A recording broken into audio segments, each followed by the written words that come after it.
All right. This is the American YAWP, Chapter 21, World War One, and its aftermath. So, this chapter focuses on a conflict that at the time was referred to as the Great War.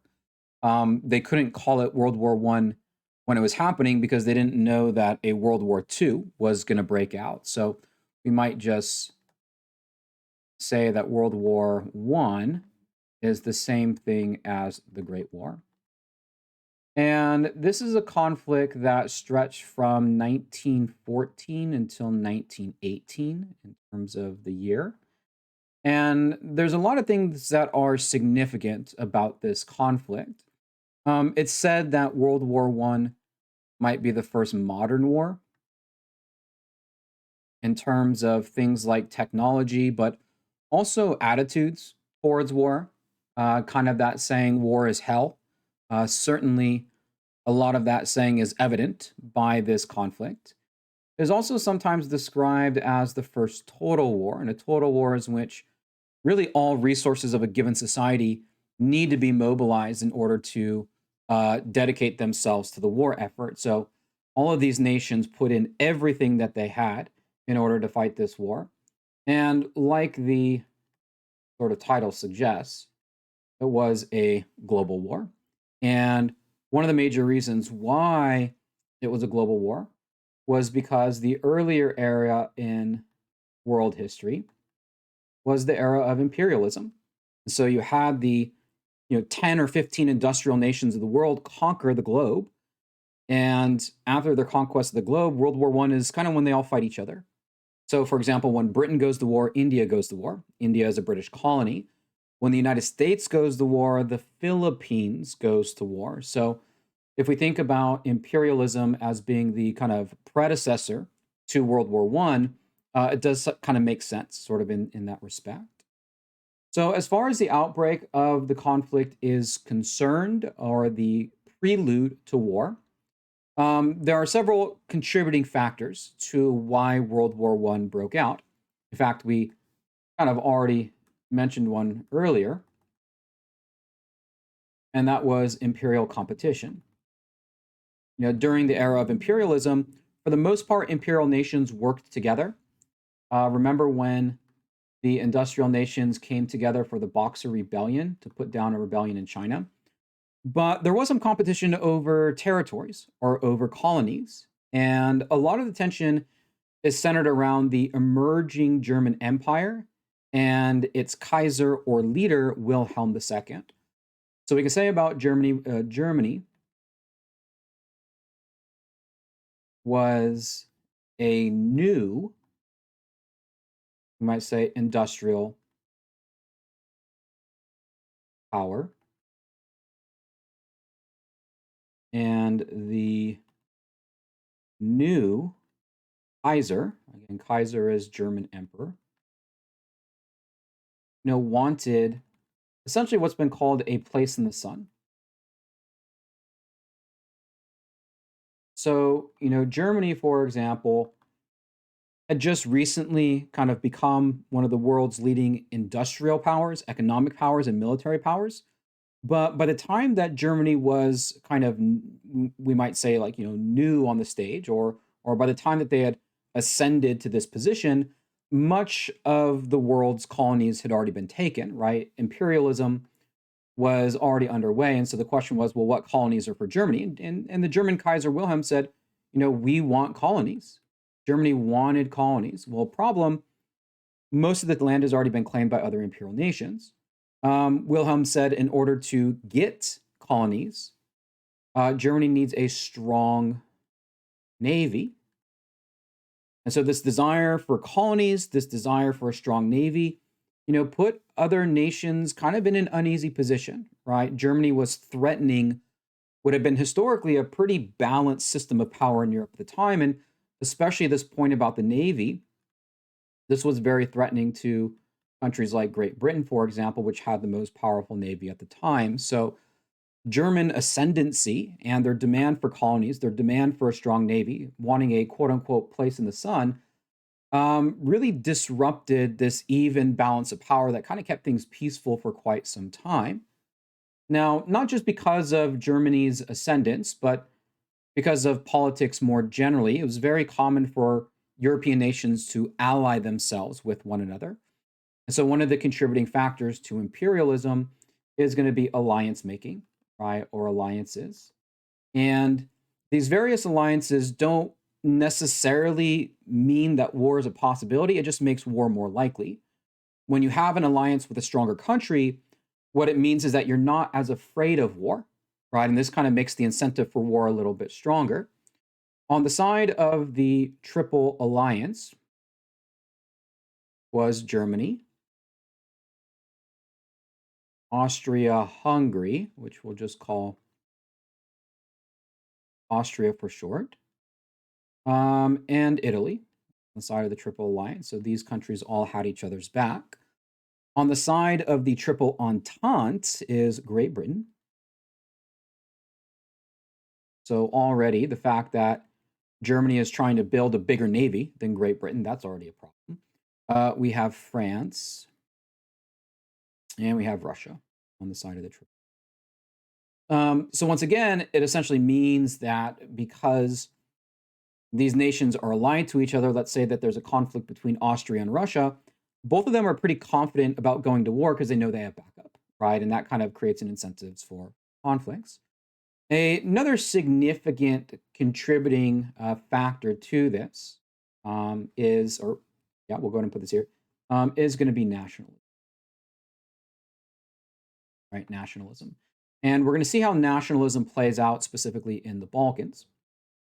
I do want to make one more point about the strong navy here, and this is going to give us another factor that leads to World War I, and the fact that Germany was building a strong navy, and then Great Britain had to build an even bigger navy. This was somewhat of an arms race that took place prior to the war, and so sometimes we say this militarism.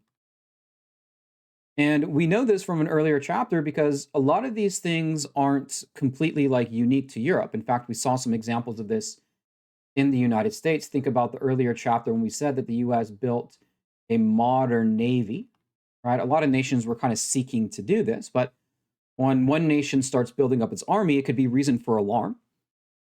Alliances, militarism, nationalism. So nationalism is pride in one's nation.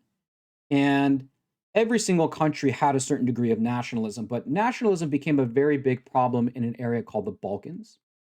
The Balkans are in Eastern Europe, and there are many, I'd say, different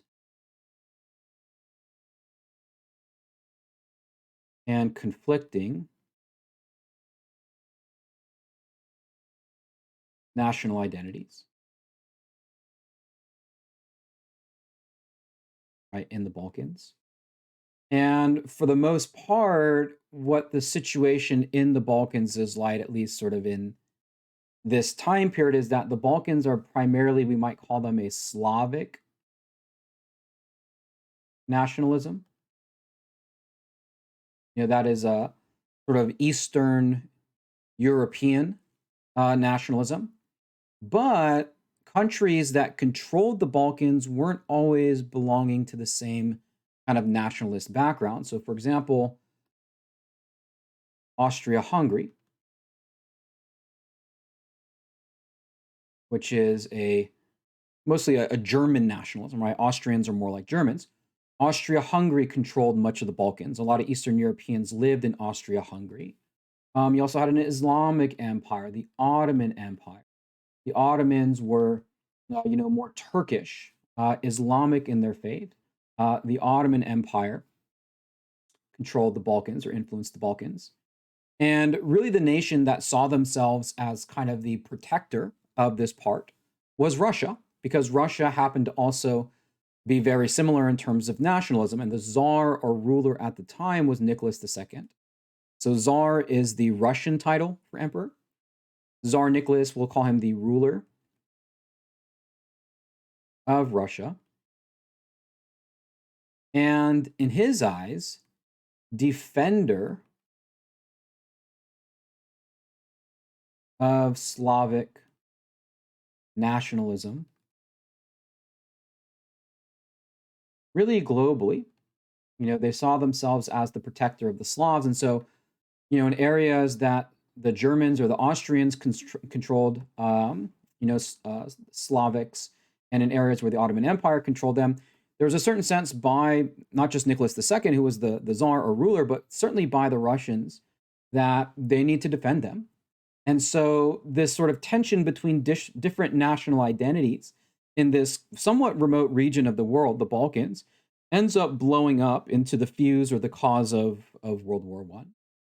So in Serbia in 1914, now Serbia is a place that is, we'll say, a predominantly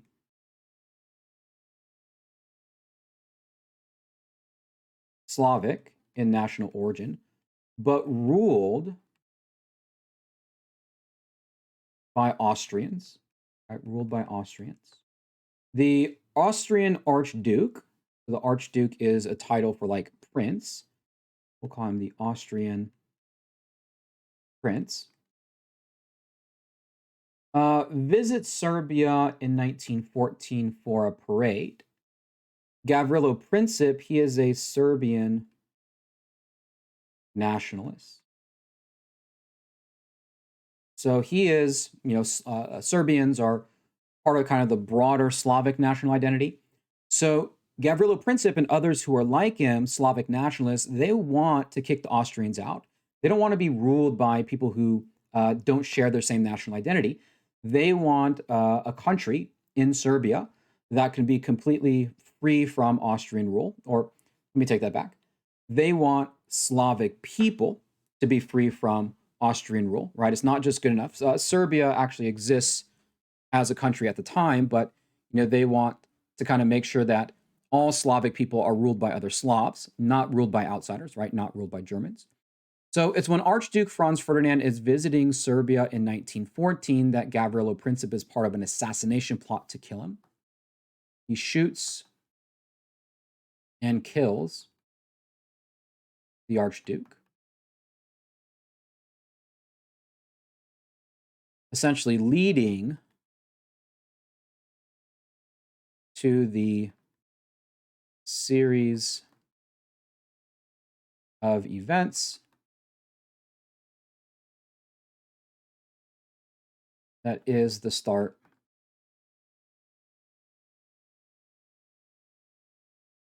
of World War I. So Gavrilo Princip shoots the Archduke, and then a series of events take place. World War I breaks out. Gavrilo Princip was 19 years old at the time. A 19-year-old with a handgun started essentially what would be the deadliest war of all time up until that point. So when we think about the outbreak of the conflict, your textbook doesn't do this, but it's sometimes helpful. We typically use this acronym MANIA to help us remember what the causes for the war are. And so the M stands for militarism, right? Countries building up their armies leading to the war, Germany building its navy. Countries with big militaries are not as afraid of war as countries with small militaries. A stands for alliances. And countries with strong partners aren't afraid of fighting. I stands for imperialism. Germany demanded colonies. They would have to take those from some other imperial power. N stands for nationalism. Not just the fact that a Serbian nationalist shot and killed an Austrian ruler, but during the course of the war, everyone is pretty proud to fight for their country. And then the last one, A, is assassination. So we think about things like, these things, militarism, alliances, imperialism, nationalism, these things had all been building up over time. And then all it took was the assassination of an Austrian prince to kind of set everything ablaze. So mania, again, the textbook doesn't use the acronym, but I think it's helpful in remembering, right? So the question was, after all of this, what is the United States, right? Where do they sort of find themselves in, in this sort of particular set of circumstances? And that is to say that for the United States leading up into this time, they mostly avoided European affairs. And for the most part, as this war breaks out, the United States is is not really acting right away, right? They sort of stay neutral, right? We might say neutrality. And we have a quote here from George Washington all the way back in 1796, which, Washington had kind of set a precedent for America to just kind of stay out of the way. All the way back in 1796, when Washington actually left office, this was part of what we refer to as Washington's farewell address, what he told the country before he left. And he said, quote, foreign alliances, attachments, intrigues, those overgrown military establishments are inauspicious to liberty and which are to be regarded as particularly hostile to Republican liberty, George Washington, 1796. So Washington, from the get go, had always kind of warned Americans or told Americans, look, stay away from these sort of overgrown wars that are constantly going on in Europe, and you ought to mind your own business. And for the most part, Americans had done that for a very long time, including World War One. But there were some things that were different. America was prepared now, if it wanted to involve itself in the First World War, whereas perhaps maybe it wasn't before. And a big part of this had to do with America's role in the era of imperialism. Remember, the United States had acquired territories like the Philippines. So, what sort of equipped the United States? Well, the US had a modern navy at this point, right? A blue water navy, a navy that could go well beyond the borders. So, it could potentially intervene if it wanted to. The United States did have the technology. The United States was of the most technologically advanced nations in the world and very much deserved to be in the same ballpark as Britain and Germany in terms of wealth, power, military, et cetera, et cetera. Technology included things like, and some of these things are very sort of new, but airplanes, for example, World War I is the first war that has airplanes, submarines, artillery, machine guns, cars. So, all the weapons of war that will be used in World War One, the United States pretty much has all of them. And the United States also did have sort of a limited experience, fighting during the Arab imperialism. Nothing to the degree that World War One would be, but to kind of use new technology on the battlefield. And the example of this is the United States action during the Mexican Revolution. And this was when U.S. sent troops into Mexico. There was the instance where the United States captured the Mexican port city of Veracruz. You also had the United States Army invade Mexico, trying to apprehend Pancho Villa. So this provided the United States an opportunity to use technology, to use some of these things that might make them a little bit more prepared for a European war, as opposed to maybe earlier, right? We might also add, I mean, you're maybe we might say that the Mexican Revolution is a little bit more recent, right? So we might use that as an example instead of, let's say, the Spanish-American War, which was a couple years earlier. Was 1910 to, I think, 1916, I want to say. The revolution might have gone on a little bit longer than that, or at least American intervention. When war was declared, the United States very importantly declared neutrality. Right? When war broke out in 1914, which is when the war starts in Europe, the United States says, nope, we are neutral. However, though, it was very difficult for the United States to have like perfect neutrality. That is, it was hard for the US to say, look, we're not on either side, because there were some reasons why the United States benefited what would eventually be known as the Allies. And it could be a little bit confusing, unfortunately, because earlier we had said that the Triple Alliance was between Germany, Austria, and Italy. That's true. But when the war starts, these countries will be called the Central Powers, as they are in the middle of Europe. And the Triple Entente, they're simply called the Allies. And we call them the Allies because as Americans, they were on our side. So eventually the United States does join the side of the quote-unquote Allies, Britain, France, and Russia. And that was because, or not just because, but one of the things that made the United States favor those sides was the economics. US was by far more connected with Britain. Britain will end up being on the Allies than Germany. So, so even though the United States said, like, look, we're not picking a side, when it came to the actual dollars and cents, when it came to trade, when it came to loans, when it came to all those other things, the United States was way, way more on the out. Another thing that really begins to irritate the United States and would eventually be the primary reason for why the United States enters the war is Germany's strategy. Germany uses a strategy known as unrestricted submarine warfare. This is a German strategy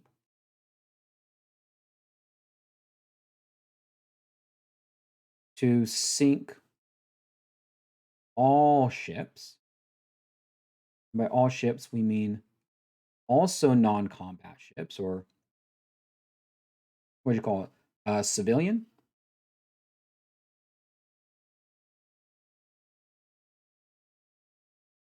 Civilian ships and neutral ships.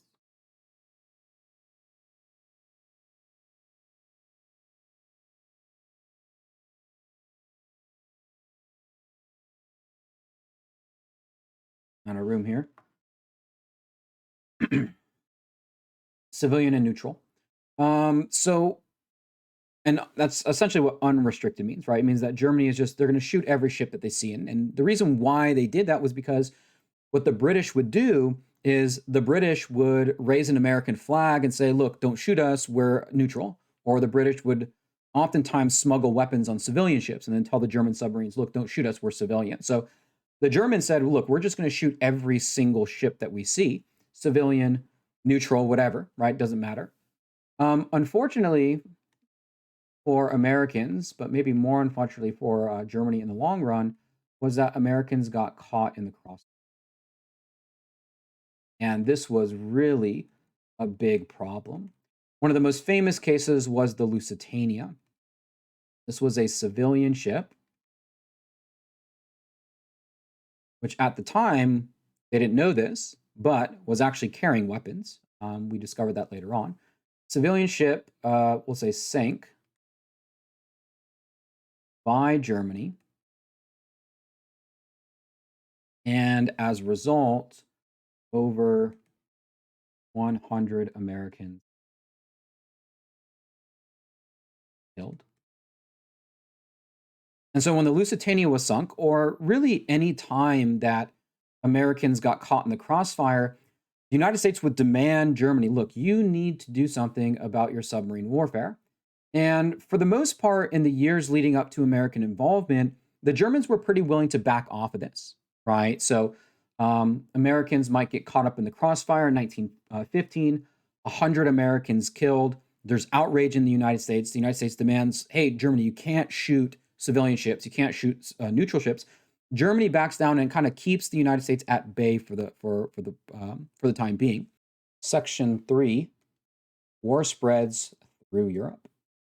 So, the series of events that transpire following the assassination of the Archduke don't necessarily need to be known, but we'll kind of flesh it out here just to understand how eventually all these countries become involved in war.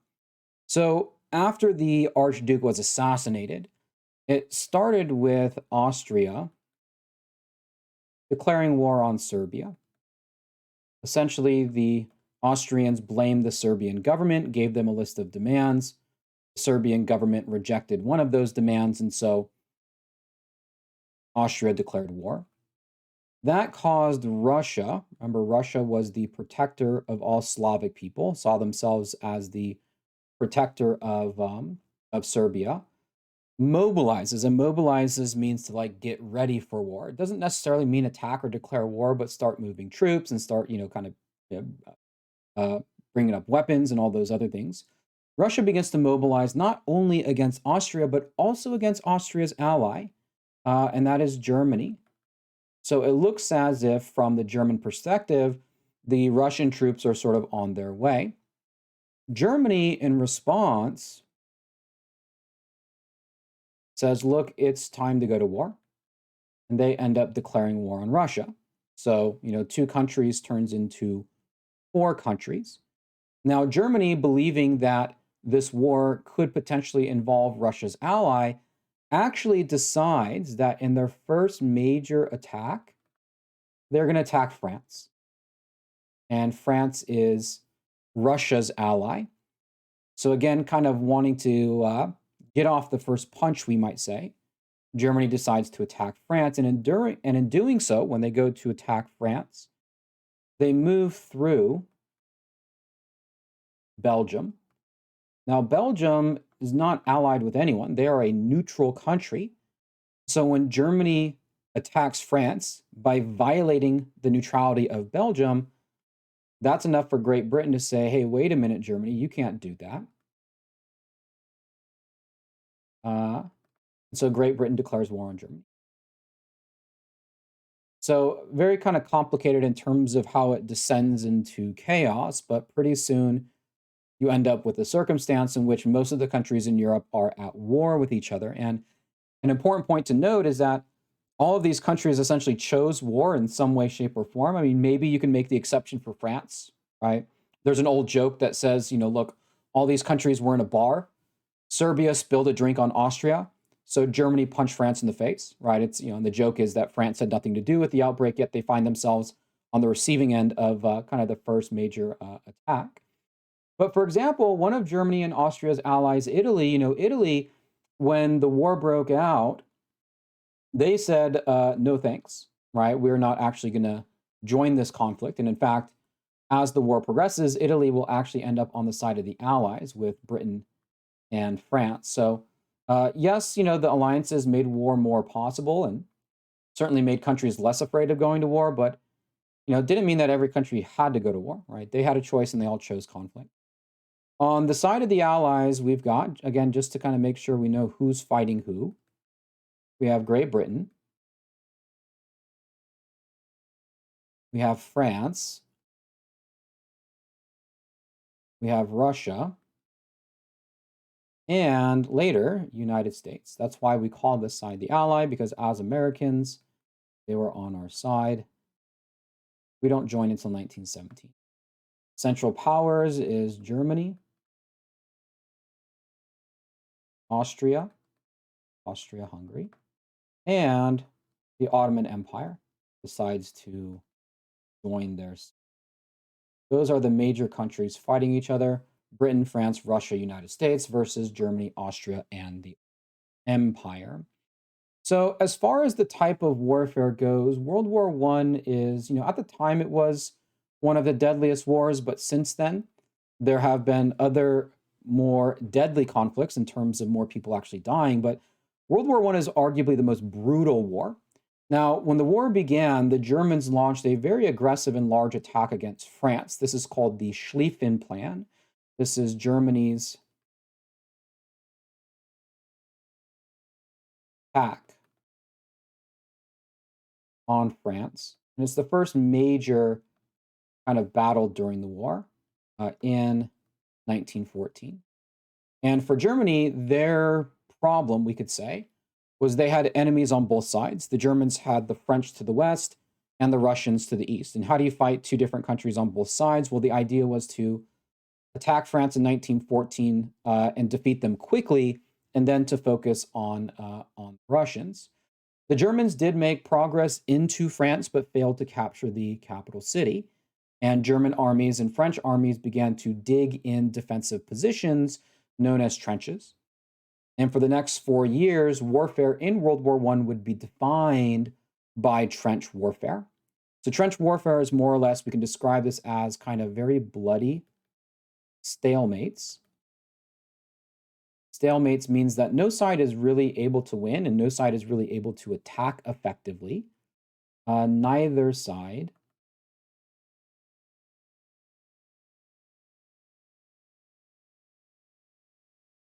could effectively,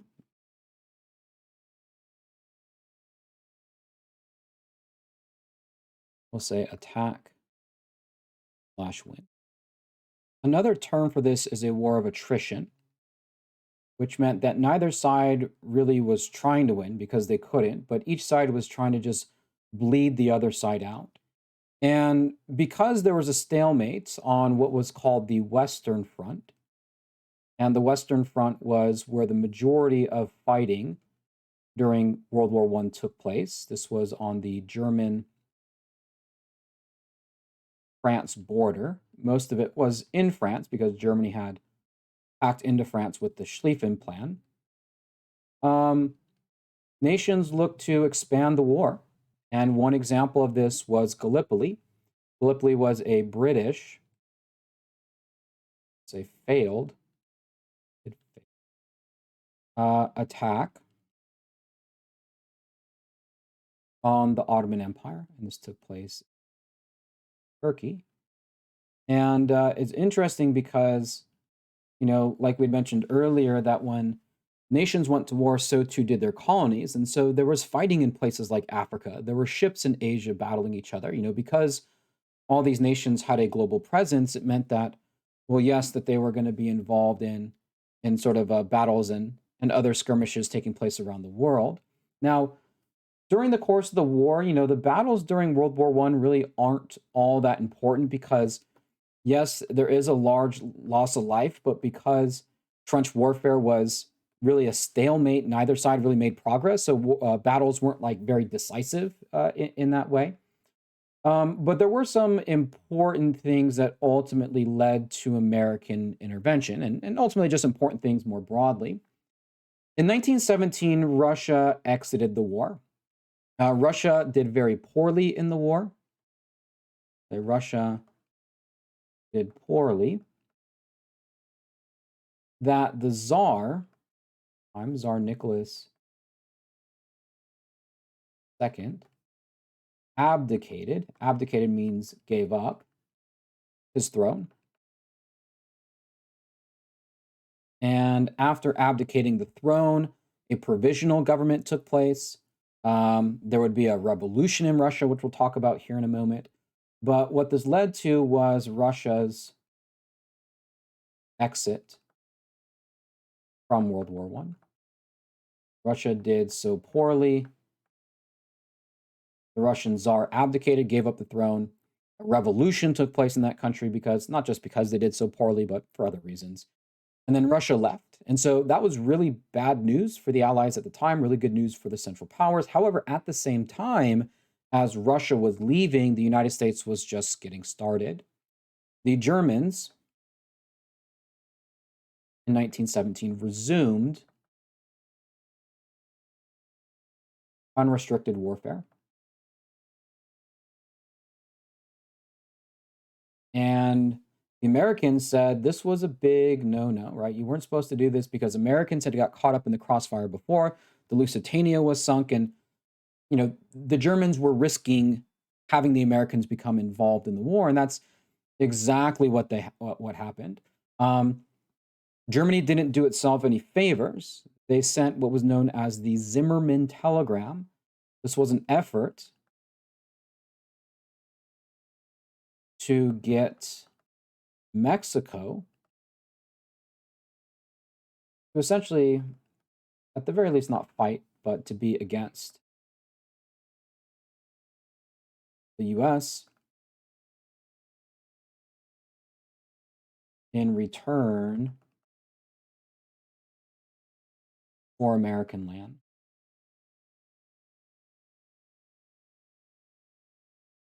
This was Texas, California. In fact, this was land that actually used to belong to Mexico in 1848 as a result of the Mexican-American War. The United States took land from Mexico called the Mexican Cession. Oh, Cess. C-E-S-S. We're going to go with O. O, final answer. I have no idea. Um, but this was a telegram from Germany to Mexico, because Germany knew that doing unrestricted submarine warfare would risk America declaring war. And in preparing for this, they said, look, if the Americans join, wouldn't it be great if Mexico was on our side and fought against the Americans? In return, Germany said, look, if you do this, we'll give you all your land back. The offer was declined by Mexico, and the Americans found out about this. And when the United States found out about Germany trying to sort of entice Mexico against them, that was all the more reason for Americans to demand for war against Germany. Section 4, America enters the war. So, with Germany's resumption of unrestricted submarine warfare and the Zimmermann telegram, on April 4th of 1917, the United States officially declared war on Germany.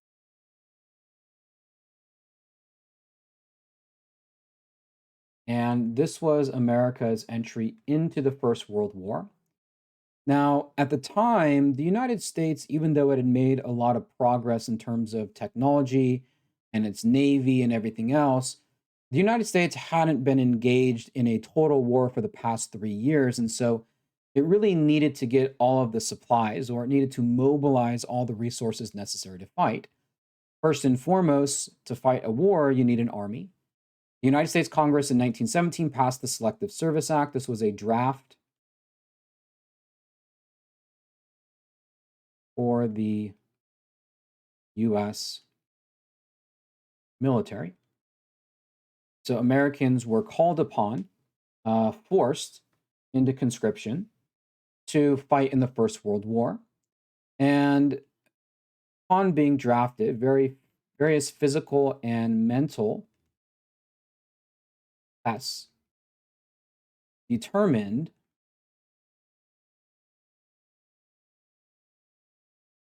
if one was fit for combat. And for both physical and mental reasons, some people were turned down. In fact, there were some tests that said the average mental age of a soldier in the First World War was actually only 13 years old, despite 18 years old being the age required. It's also true that the First World War was fought, and this was much like the Spanish American War, in segregated units. So we might say white and black soldiers both fought in the war, but fought in segregated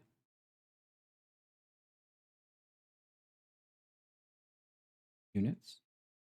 So this was much like the type of Jim Crow system that existed in the South at the time.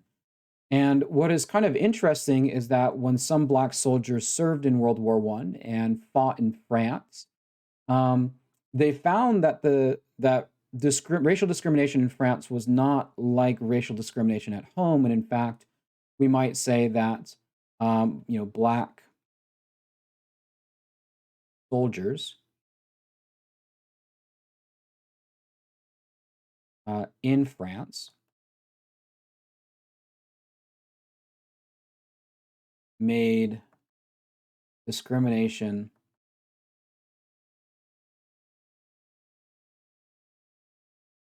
at home more clear because there wasn't the same type of discrimination, right? To see kind of a more equal society, at least racially, outside one's borders would kind of shape the way in which, specifically Black Americans, when they come back home, how they approach the topic of civil rights.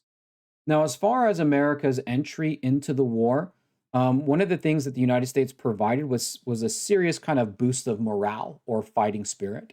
The Americans were a fresh combatant or a fresh nation. France, Britain, Russia, Germany, they had been fighting for 3.5 years.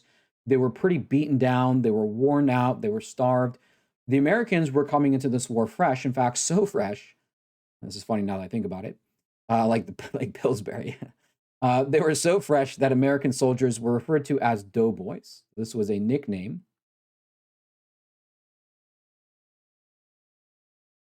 for U.S. soldiers in World War One. And my understanding is that they were called doughboys not because of the Pillsbury Doughboy, and not because Pillsbury has fresh biscuits or anything like that. It was because the U.S. soldiers were like kind of chubby and kind of wide eyed and pale. They weren't sort of these starving, dirty soldiers that have been fighting for so long, and so the fact that the doughboys had arrived was sort of celebrated by a lot of Europeans.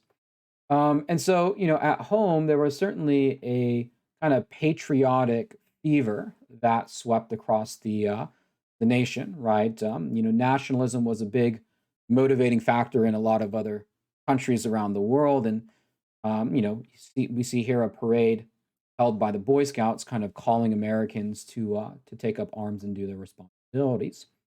Now, we had mentioned earlier that World War One was a total war, and by total war, we mean that all resources in society need to be mobilized in order to fight the conflict. And when the United States joined, that also held true for the US. And so women would be called upon to perform responsibilities that they had never been asked to do before, or some responsibilities that they were strictly forbidden from doing before.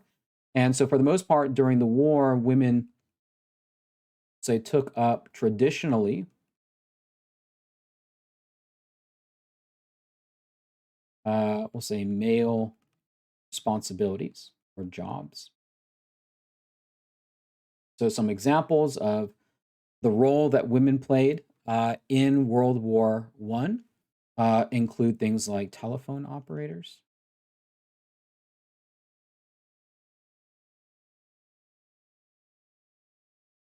operators. They nicknamed these "Hello Girls." Other things include clerical workers, specifically clerical workers in the military branch, which hadn't been the case before.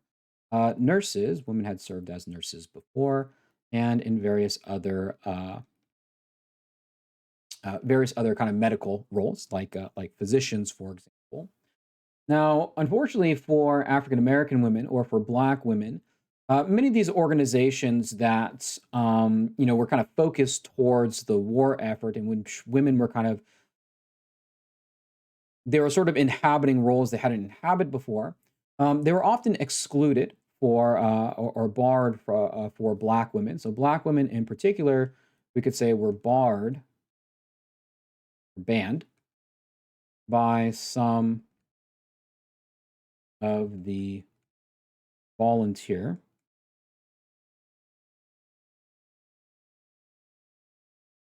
organizations. The other white women were part of.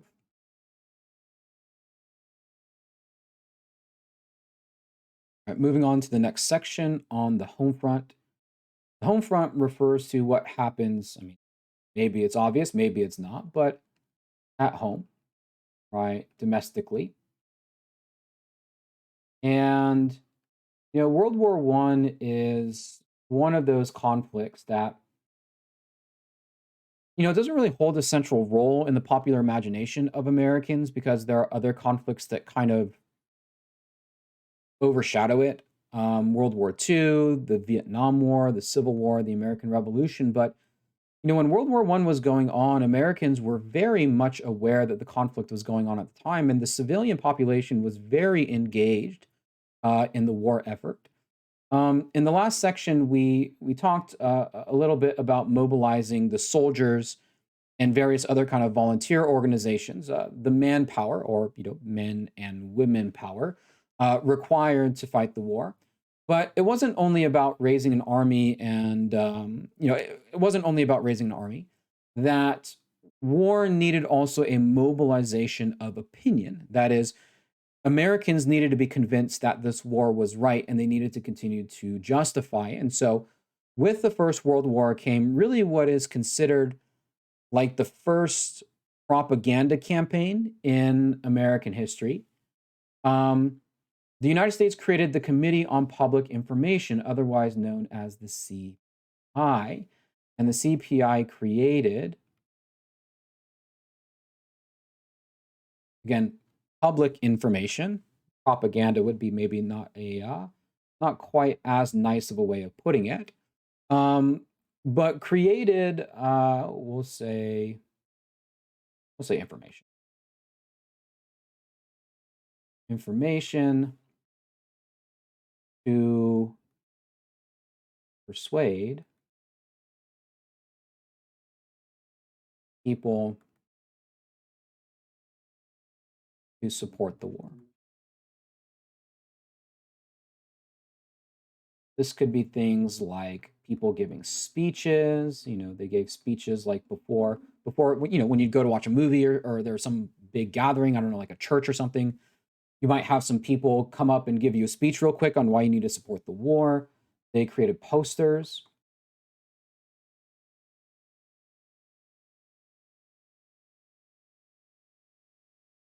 Literature, whatever. And, this is oftentimes cited as the first propaganda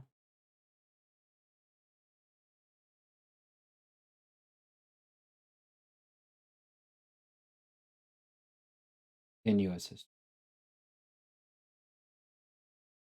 It was headed up by a guy named George Creel, and so sometimes it's called the Creel Commission. So just do be aware of that it does go by a different name sometimes. And amongst the types of, I guess, propaganda, we could say, that was produced by the CPI, and more broadly, why Americans believed they were fighting in this war was to quote unquote make the world safe for the democracy. This was particularly with Woodrow Wilson. We might say America's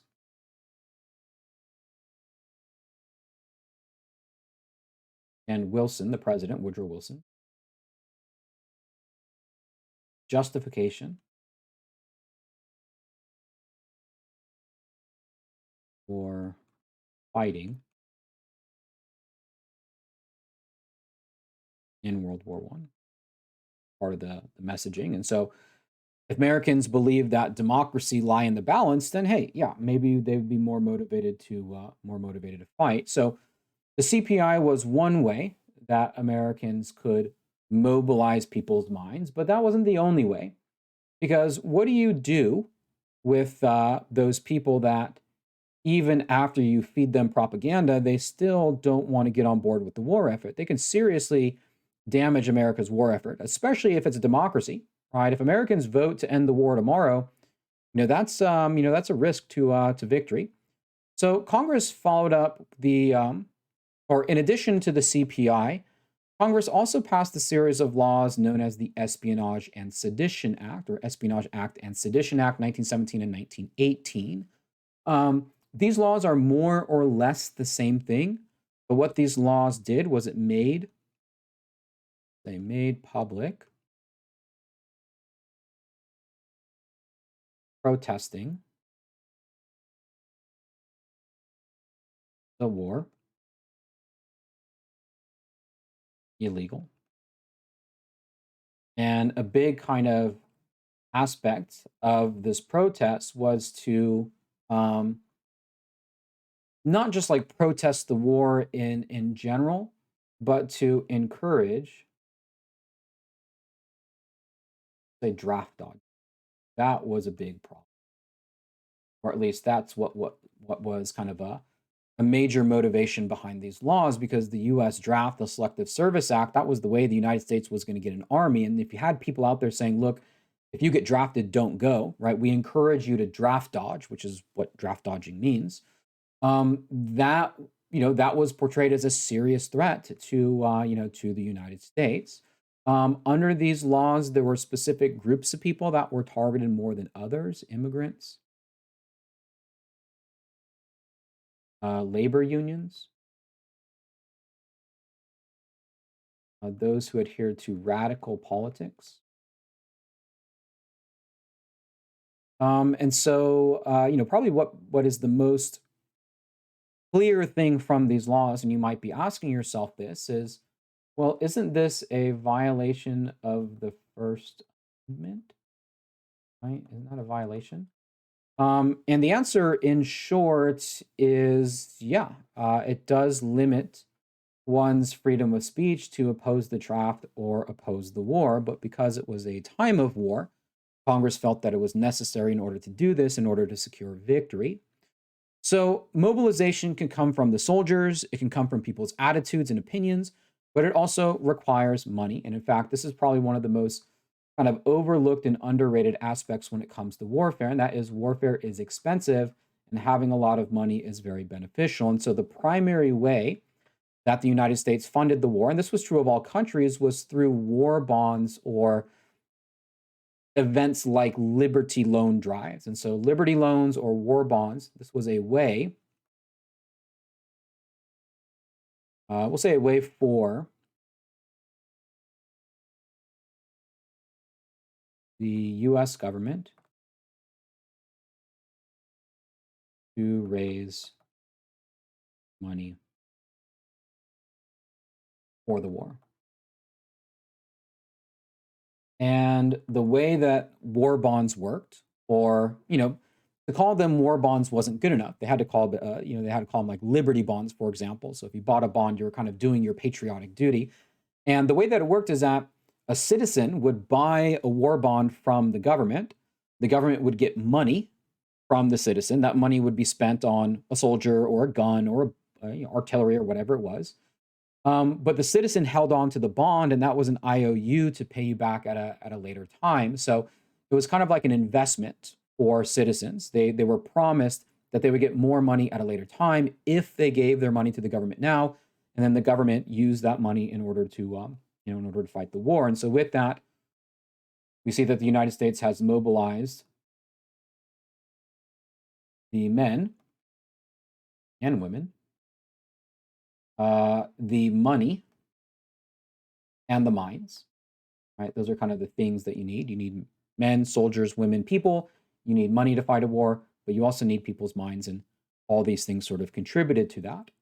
Um, Americans, it took a little while for the United States to get mobilized and to make their way over to Europe. But by the time that they got there, um, things had started to look good for the Allies. The United States being very much kind of late to the war certainly benefited them tremendously. Now, before the armistice was signed, there was some pretty significant um, political happenings taking place as a result of World War One that will end up having consequences very, very long afterwards. An armistice, if one is not familiar, is just an agreement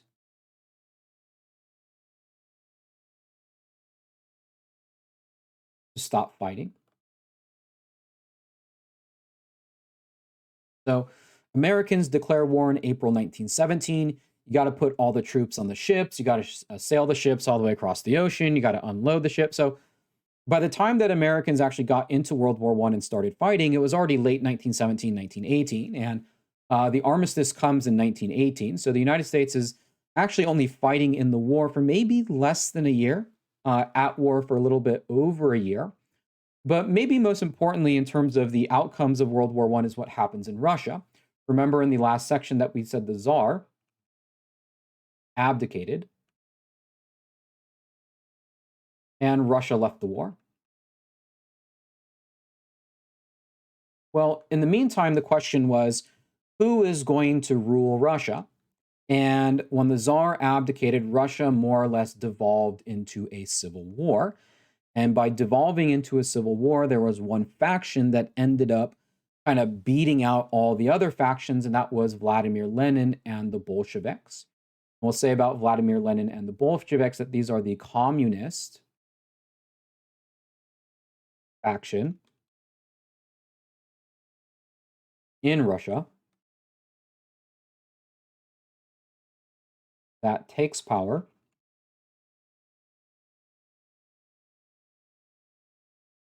in 1917. Right? This is known as the Russian Revolution. And this is when Russia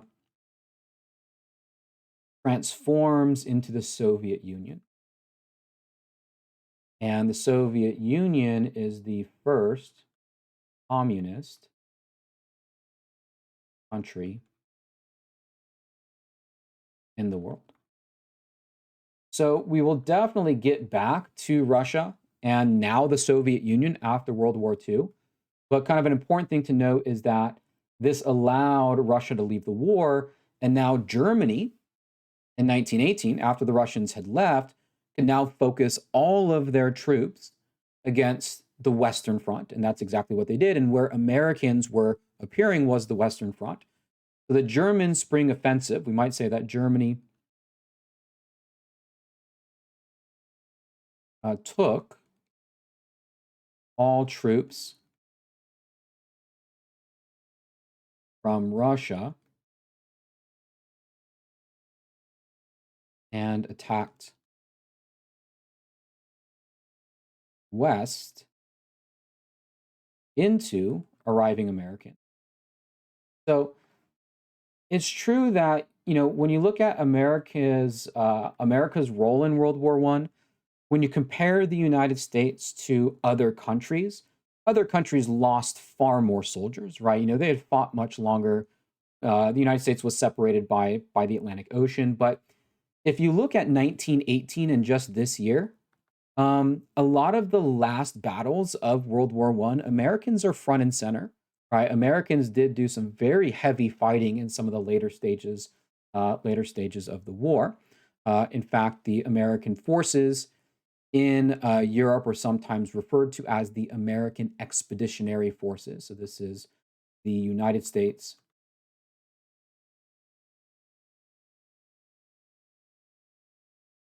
We'll just say, I will say Army. United States Army in Europe. And again, Americans aren't there for a lot of the fighting for most of the war, but at the very end of the war, they're certainly front and center. Of the Americans that arrived by the time that the armistice was signed, 2.0 million Americans, right? 2.8, sorry, 2 million were in Europe by 1918, and were able to stopped the German offensive.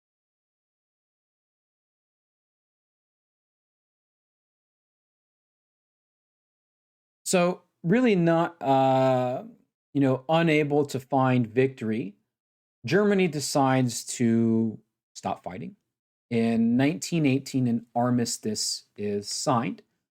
This was said to have been signed at the 11th hour of November 11th, the 11th hour on the 11th day of the 11th month of 1918, World War. Much like what happened in Russia, the German Kaiser abdicated his throne.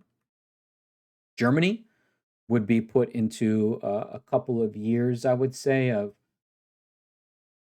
I don't know if chaos is the right word, but because of the Kaiser's abdicating the throne, there are certainly going to be some question marks as far as the future of Germany's government. Now, as far as the loss of life, or at least the cost, your textbook doesn't go into detail about all of the countries, but it does make the point that for the United States, it was over 100,000, about 120,000 Americans died in World War One. But compared to other countries, and your textbook compares it to France, 1.5 million in France died during the war. For Germany, your textbook says it was more than that, probably around 8 million or so. So again, it kind of puts into perspective just how central and deadly the conflict was for Europeans. Americans were not involved in the war for most of it, and then came in towards the end. Now, what made the war all the more deadly was an influenza pandemic that hit in the aftermath. And kind of depending on how you want to count the statistics, there are some historians that will count the influenza deaths as being part of the World War I casualties. Some won't count it. But during the war, the world was like a lot more connected together. Soldiers were being sent from America to to Europe. Uh, Materials from the colonies were being sent to the countries. And so this new sort of interconnectedness during the war allowed the Spanish influenza, or the influenza as it's called, sometimes also called the Spanish flu, to spread very rapidly in this period. Um, as far as people who were killed, this mostly killed younger people. 18 and 35 was actually the most kind of vulnerable group as far as that went.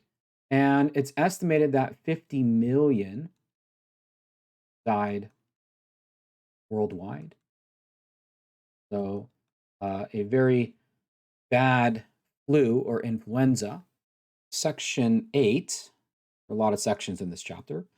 The 14 points and the League of Nations. So the consequences of World War One were very important and will have a lot to do with shaping the world, not just in the immediate future, but maybe changing the world forever in some way. Fundamentally, one of the kind of most obvious changes was that World War One led to the creation of new countries and the destruction of older countries. So, for example, the Russian, the Austrian, the German,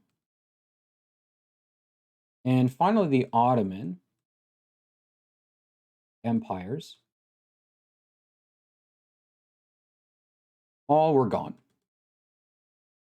right? All of these big multi-ethnic, multinational empires would never again exist.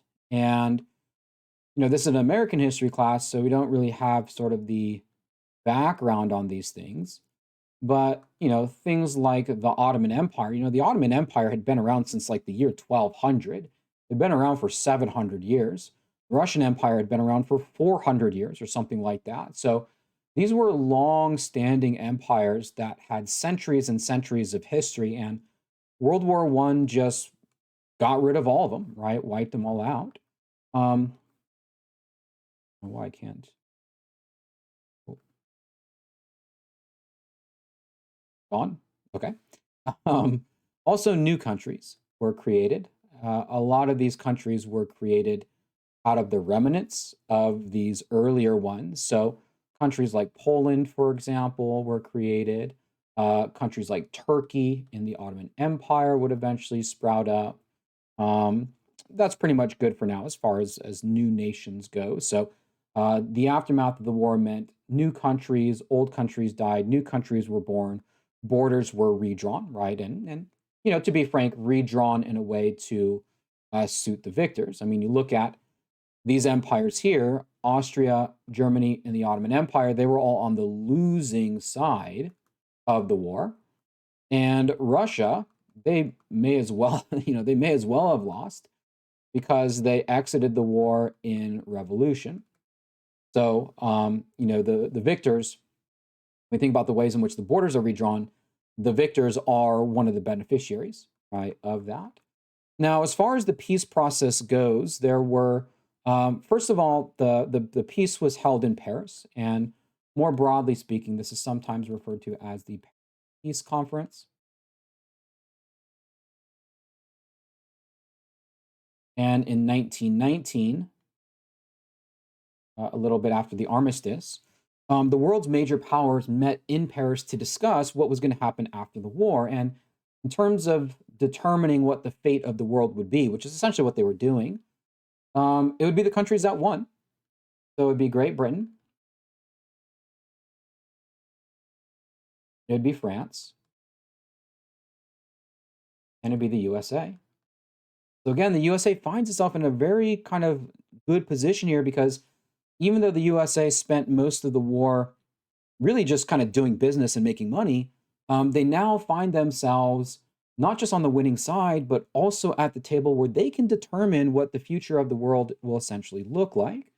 Now, as far as what actually comes out of the Paris Peace Conference, it's going to have to be an agreement between all these nations. And that's to say that not all of these nations want the same thing. So, for example, kind of a clear maybe difference between some of the victorious powers is that for France, France wants revenge, right? What the United States wants is peace and stability, right? Really to allow the United States economic advantage to be beneficial. And, the British, this might be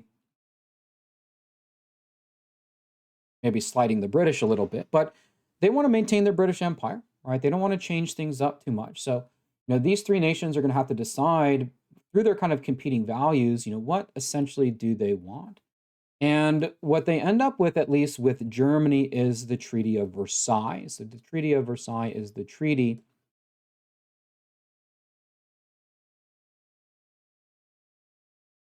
that we'll say deals with Germany.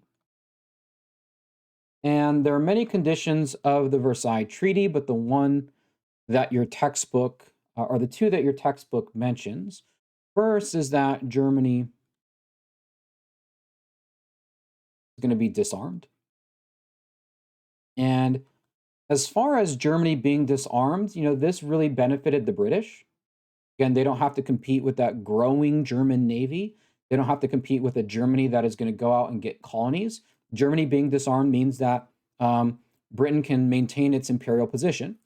This will also benefit the United States. They want peace and security. A disarmed Germany might be the best solution for that. But another condition of the Treaty of Versailles is that Germany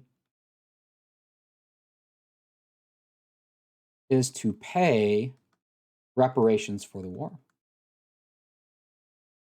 Right? Germany was blamed for the war. I don't think the textbook mentions this clause, but it might be worth mentioning. There was a clause in the Treaty of Versailles called the War Guilt Clause, which essentially blamed the whole war on Germany and said, look, because you caused all this damage, Germany, you're going to have to pay for it. And the idea of blaming Germany and making them pay for it, that would have been more signaled by like the French position. The French wanted revenge. They were attacked by Germany during the war. The war was fought in their country. They want revenge for it. So, in pursuing this policy of peace, stability, and quote unquote making the world safe for democracy, the American president at the time, Woodrow Wilson, has 14 points of what he wants to accomplish. So, the 14 points, we'll say, are Wilson's plans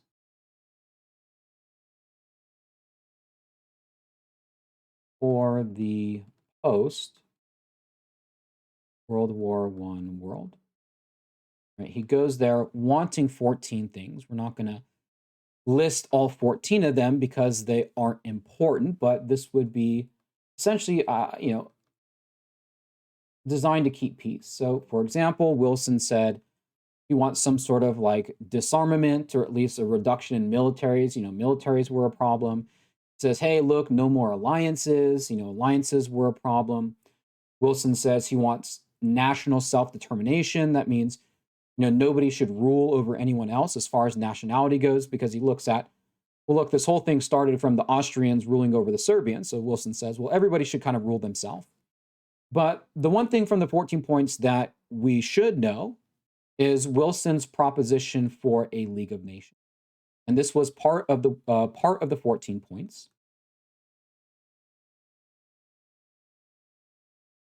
And this was an international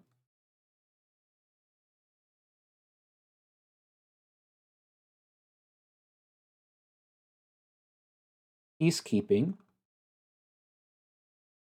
organization.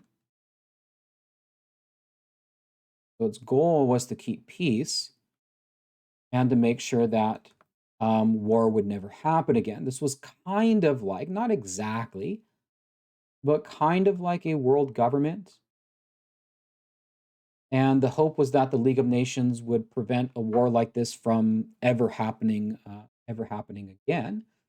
Now, as far as what Wilson got, now remember, Wilson does have to contend with countries like Britain and like France, so he doesn't quite get everything that he wanted in the 14 points, but of the things that the Americans went into Paris looking to get, he actually got the League of Nations. The other countries agreed to it, and the League of Nations was created. However, though, as far as entering into something like the League of Nations, even though it was the American president Woodrow Wilson's idea, that is actually the role or responsibility of the United States Senate, that the president can't unilaterally have the country join the League. And so Wilson goes back to America and he has to convince Americans to join the League of Nations. When he gets there, he finds that he is facing some pretty fierce opposition. And the person who led opposition to the League of Nations was Henry Cabot Lodge. We'll say he led opposition against the League of Nations.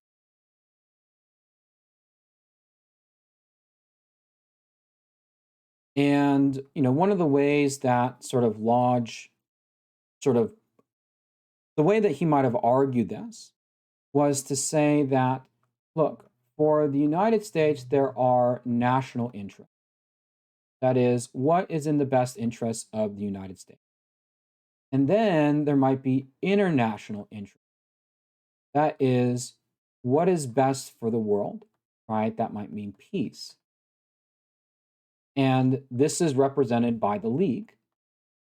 So if the United States joins the League of Nations, what Lodge was worried about, he was worried about the United States sacrificing its own national interests to benefit the interests of the international community. And so, Lodge was much more of a kind of like a USA first, world peace later. And Woodrow Wilson, who was thwarted by Lodge and pretty much thwarted by the United States Senate, spent the rest of his life and presidency trying to convince Americans to join the League of Nations. In fact, he got very sick. He suffered a stroke trying to convince Americans to join. We might say that his effort to get America to join the League might have even killed him, right, in some way. Unfortunately, though, for Wilson, the United States never joined the League. So the League of Nations was created. 58 countries joined it, but the United States would never be one of the countries to join the League of Nations. All right, the last section here, section 9, aftermath of World War I. So one of the most important things to come out of the First World War was this idea of self-determination. And this was an idea that was supported by Woodrow Wilson. This was the idea that every nation of people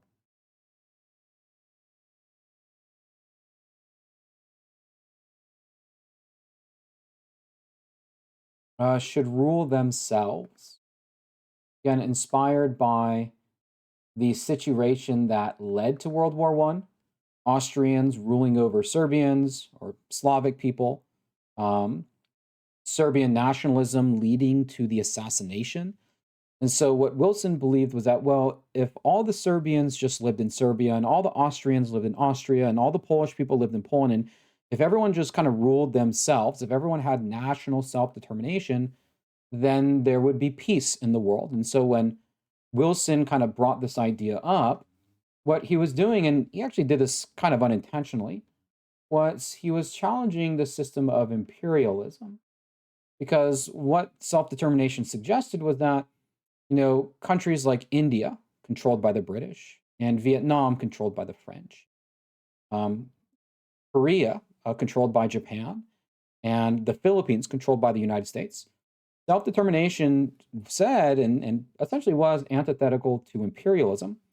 But Wilson really didn't sort of mean it in that way. And really what kind of came from this emphasis on self-determination was that when Wilson said it, there was sort of a great promise around the world. A lot of people around the world had hoped that World War One would mean independence, but it soon turned into disappointment. And we usually say that World War One kind of created um, maybe like a certainly like a thrust towards independence movements, but for the time being, the system of imperialism would remain in check. In fact, World War One not only preserves imperialism but also expands it. And a perfect example of this, perfect example of kind of the promise turned disappointment and the expansion of imperialism after World War One is what happened in the Ottoman Empire. So the Treaty of Sèvres, and I don't know if I'm pronouncing this directly, was the treaty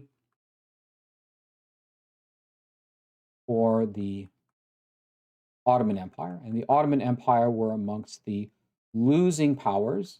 The Ottoman Empire would disintegrate. And the question was, well, what's going to replace the Ottoman Empire?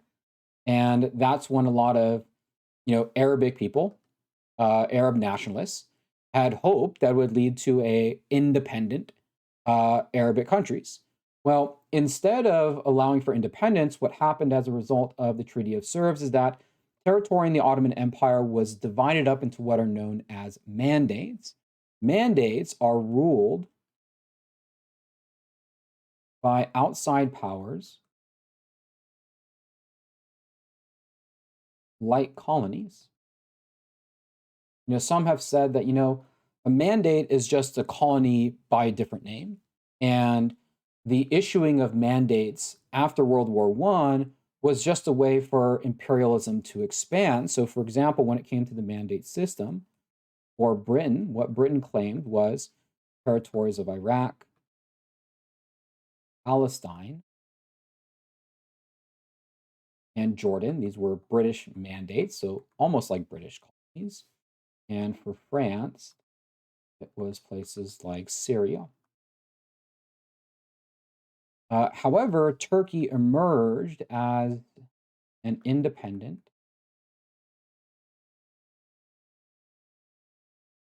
and really successor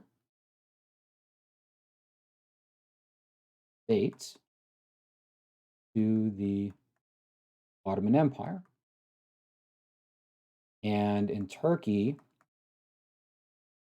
this was, in some sense, Turkish self determination.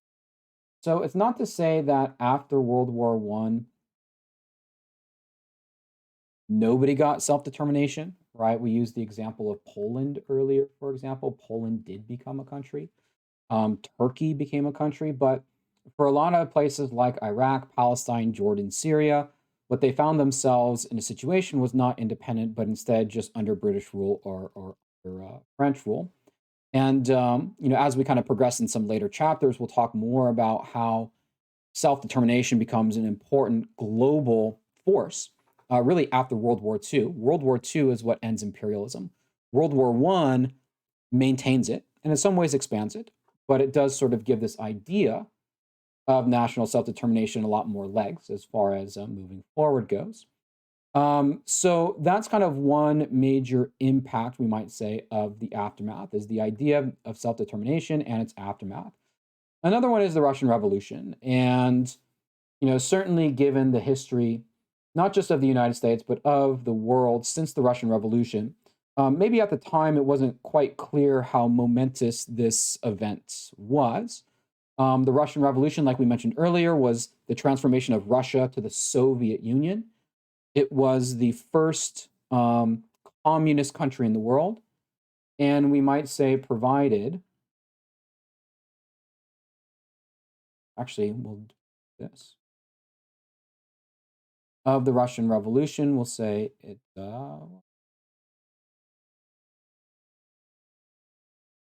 provided the origins for the later Cold War. And as far as World War One goes, imperialism expands short term, happened, but it provides the origins That might not be the best term to use here because there were definitely independence movements before World War One, but we'll just, for the sake of consistency, we'll say provides origins to later decolonization. We're not quite there yet, but we will learn about decolonization and the Cold War. And these are two major global events. And World War One is kind of, kind of behind both of them. Right? Kind of behind both of them. The success of the Russian Revolution and the communist takeover of Russia, the transformation into the Soviet Union, made other countries around the world very fearful. In fact, the fear of communism is often referred to as the Red Scare or a Red Scare. So this is a fear of communism, you might say, of communist takeover in the United States. In the United States. Communists and radical political ideas had always existed in the United States at the time, but it was never really thought that, those ideas could actually work. And the fact that the communists were successful in Russia meant that for people here at the United States who feared communism, who feared, for example, the state takeover of private businesses, that feared sort of other things that might come with it, that, it was a reality that it could happen. One of the Red Scares, the one we're talking about here, is mostly in the 1920s. There's another Red Scare in the 1950s. Sometimes they get broken up into the first and the second Red Scare. For the time being, we're just talking about this one. And a good example of this, or not a good example of this, but something that kind of falls in line with this was the court case or the trial of two Italian immigrants named Sacco and Vanzetti. These were two, I believe they were radicals too. Yeah, two anarchist Italian immigrants who were they executed? Yeah, executed for murder. And you might say, well, what's the big deal about that? Well, historians regard their trial being influenced by the Red Scare. In other words, it wasn't the fact that these two anarchists were guilty or that there was kind of adequate evidence to accuse them of this crime, but typically we view the Sacco and Vanzetti trial as kind of these two individuals were the decision that was made during their trial to put them to death was inspired by the fact that they were anarchists, that they were immigrants, and Americans were very much afraid of the impact of those ideas and the connection between immigration and radical ideas. It was as old as new immigration had been happening in the United States, and so this Red Scare and in other ways too did kind of grip Americans at home. And we typically don't say that the Cold War is beginning yet, but this dichotomy between capitalism and communism and democracy and party rule. World War One gives us the origins of some of that. It's easy to overlook it.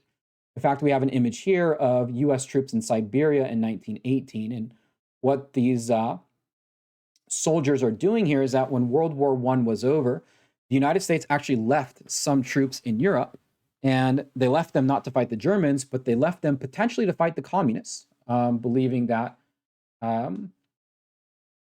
I think in some cases they actually did fight the communists, but leaving them there in case of a broader conflict.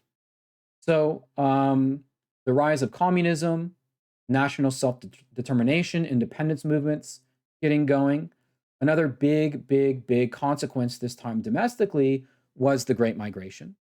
And the Great Migration will kind of maybe do more to shape kind of society at home than the two kind of earlier things that we mentioned. The Great Migration is the movement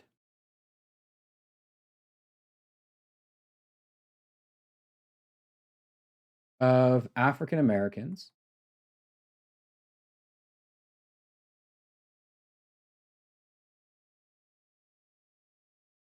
out of the South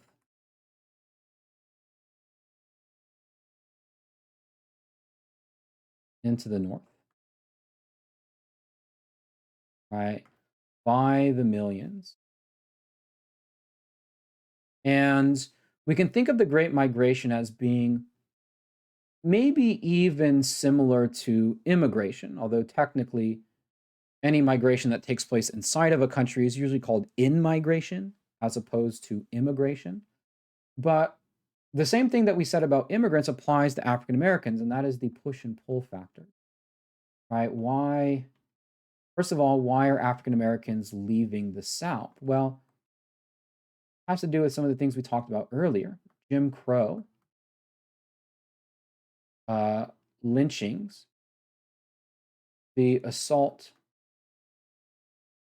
on voting rights. In fact, the Great Migration is oftentimes called voting with your feet, right? Since African Americans were disenfranchised politically and had no kind of legal recourse in terms of influencing the politics of the South and Jim Crow era, well, you could essentially vote with your feet. That meant to leave, and millions of African Americans left. And what made it possible, right, is the pull factors, and that was job opportunities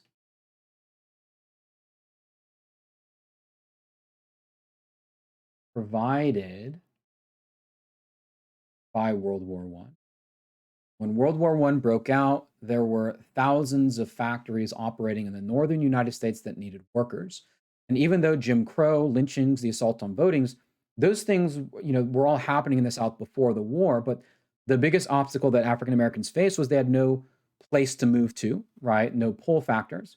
Once the war started with plenty of job opportunities in the South, those job opportunities were really kind of an escape valve for lots of people to finally move up into the North. Once the war was over, though, many of those jobs were done, and as a consequence of migrations and the scarcity of jobs, in 1919, 1 year after the war was over, the United States experienced some of its worst racial violence in perhaps all of its history, and that is the Red Summer of 1919. And this was a wave of racial violence.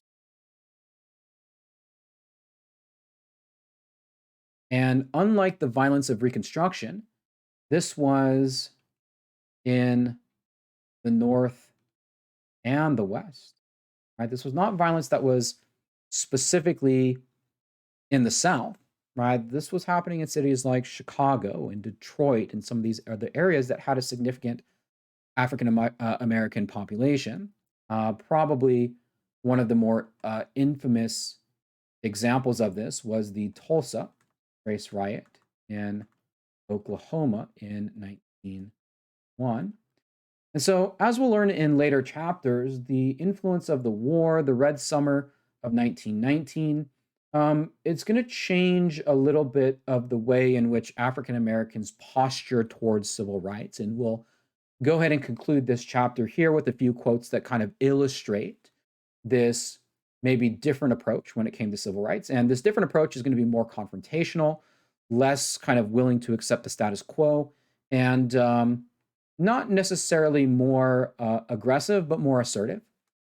So the first one here comes from James Weldon Johnson. He says, quote, "The more Negroes they outrage, the more determined the whole race becomes." So with each and every instance of racial violence in the Red Summer, it only leads to more determination. W.E.B. Du Bois gives us a good quote here in terms of the role that World War II played. Remember World War One, excuse me, getting ahead of myself here. Remember, World War I for many Americans was to make the world safe for democracy. Well, guess what? Was or were things democratic for African Americans in the South? No. So a lot of African Americans pointed out the contradiction. How can we make the world safe for democracy if we African Americans, we don't have democracy at home. And so W.E.B. Du Bois kind of nicely summarized sort of the attitudes that Black soldiers had coming back from the war. And they said, we return, right, from Europe because they had been there fighting the war. We return from fighting Germans. We return fighting, that is fighting racism at home. So we return from fighting.